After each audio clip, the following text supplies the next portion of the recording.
ආයුබෝවන් සවි kitchen YouTube channel එකට ඔයාලා හැමෝම ගොඩක් ආදරෙන් පිළිගන්නවා. ඔන්න අදත් මම රසව වැලි තලප රෙසිපි එකක් අරගෙන ආවා.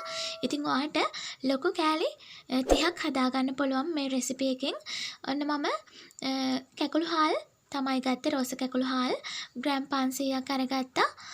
ඒක කොටලා අරගෙන පැය දෙකක් විතර මම පෙඟෙන්න දාලා තමයි මේ විදිහට කොටලා ගත්තේ. ඒකට මම එකතු කරගන්නවා පොල් අත් මිටවල් දෙකක්, ලුණු ටිකක් එකතු කරගන්න, ලුණු ටිකකුත් එකතු කරගෙන වතුරත් එකතු කරගෙන පිටි ටික කැට කරගන්න. ඉතින් මෙන්න මේ විදිහට ගොඩාක් ලේසියි ඔයාලට කැට කරගන්න. ඔන්න අද මම ගත්තේ කොළ සෝදලා පෙරෙන්න දාන්න පෙරණයක්. ඉතින් ඔයාලට මේක කැට කරගන්න පුළුවන් මල් වට්ටියක් වගේ එකකින්. ඉතින් මේ වගේ පොඩි හිල් තියෙන මල් වට්ටියක් අරගත්තොත් ඔයාලට මෙන්න මේ විදිහට වැලි වගේ ලස්සනට වැලි තලප ටික හදා ගන්න පුළුවන්. ඉතින් පිටි කැට කර ගන්නකොට ඒ වගේ ලස්සනටම හදා ගන්න පුළුවන්. ඉතින් ගොඩාක් ලේසියි මේ විදිහට කරගත්තාම. දැන් අපි පිට්ටු ටික තඹ ගමු. ඔන්න විශේෂයෙන්ම මතක් කරන්න ඕනි මාව subscribe කරපු ඔයාලට ගොඩාක් ස්තුතියි, ගොඩක් ආදරෙයි. අලුතෙන් මගේ channel එකත් එක්ක එකතු වෙන කෙනෙක් නම් ඔයා ගොඩක් ආදරෙන් මගේ channel එකට පිළිගන්නවා. ඉතින් වීඩියෝ එකට පහලින් එන subscribe button එක press කරලා bell එකත් all කරලා තියාගන්න කියලා ගොඩක් ආදරෙන් ඔයාලගෙන් ඉල්ලනවා. එතකොට මෙවැනි රසවත් වීඩියෝ ගොඩක් ඉක්මනින් හදා ගන්න පුළුවන් වීඩියෝ ඔයාට බලන්න පුළුවන්. ඔන්න දැන් අපි පිට්ටු ටික නිවෙන අතරේ පැණි මිශ්‍රණය හදාගමු. ඉතින් මම අද හදන්නේ සුදු සීනි වලින් තමයි මේ පැණි එක. ඉතින් සුදු සීනි මේස හැඳි 4ක් එකතු කරගෙන සීනි කැරමල් එක හදාගමු. ඉතින් හොඳටම සුදු සීනි ගන්න නිසා ඔයා හොඳට කළු කරගන්න ඕනේ සීනි කැරමල් එක. ඉතින් මේ විදිහට කැරමල් වුණාට පස්සේ ඔයා උණු වතුර ටිකක් එකතු කරගන්න. ගොඩක් එකතු කරගන්නේ නැහැ. උණු වතුර සීනි ටික වැහෙනකම් විතරක් එකතු කරගන්න. දැන් අපි එකටම සීනි එකතු කරගමු. මම මෙතෙන්දි සීනි ග්‍රෑම් 400ක් එකතු කරගන්නවා.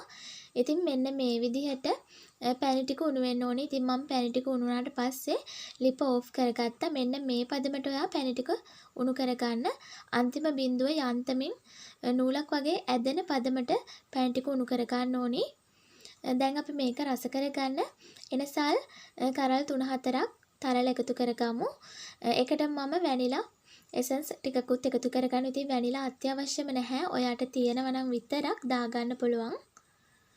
ඔන්න දැන් මම පිට්ටු ටික නිවුනට පස්සේ මේකට එකතු කරගන්නවා. ඔන්න මම මේ වෙලාවේදී ලිප ඕෆ් කරගෙන තමයි තියෙන්නේ. ඉතින් ලිප ඕෆ් කරගෙන මේ විදිහට හොඳින් කලවම් කරගන්න. හොඳින් කලවම් කරගත්තට පස්සේ නැවත ඔයා ලිප ඔන් කරගන්න. ඉතින් ලිප ඔන් කරගත්තට පස්සේ ඔයාට පේනවා මෙන්න මේ වගේ පැණි ටික. ඉතින් මේ පැණි ටික හොඳින් හිදිලා මෙන්න මේ වගේ එකට ඩෝ එකක් වගේ එන පදමට අපි හදාගන්නවා. ඉතින් දැන් මගේ පදම හරි එකට එකතු කරගන්න පුළුවන් පදමට ඇවිත් තියෙන්නේ. ඔන්න දැන් ඔයා ඉක්මනින්ම ට්‍රේ එකට හරි බන්දේසි ලෑල්ලකට හරි මාරු කරගන්න.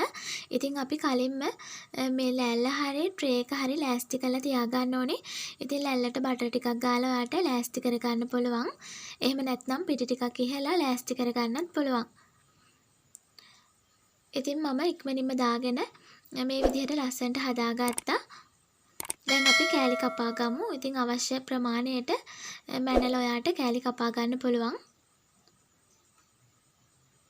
ඉතින් ඔන්න ඔය විදිහට තමයි මම රසට ගොඩක් ඉක්මනින් වැලි තලප හදාගත්තේ. ඉතින් ඔයාටත් පුළුවන් ගොඩක් ඉක්මනින් මේ වගේ රසට වැලි තලප හදාගන්න.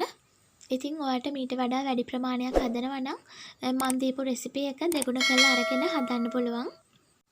ඉතින් මගේ වීඩියෝ එක හොඳයි නම් ලයික් එකක් දෙන්න, කමෙන්ට් එකක් දෙන්න, යාළුවන්ටත් බලන්න ෂෙයා කරන්න. අපි නැවතත් රසබර වීඩියෝ එකකින් හමු වෙමු.